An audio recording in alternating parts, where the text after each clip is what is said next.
Coucou, kalokalo à la dérive, atolotra ho an-gasikara sy ho antsika rehetra. Inona no andrasana amiko?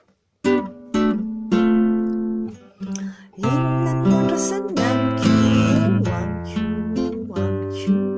Ampandrosoana ty taniko, dia ny tany fonenako, hipetrapetraka ve, isona ny nanako, tsy arety zany no andrasana amiko, tsy andriandry anio, anangesandry anio, andera isika ry fiangonana, nefa nendy zay io mbonana, tsy andriandry anio, anangesandry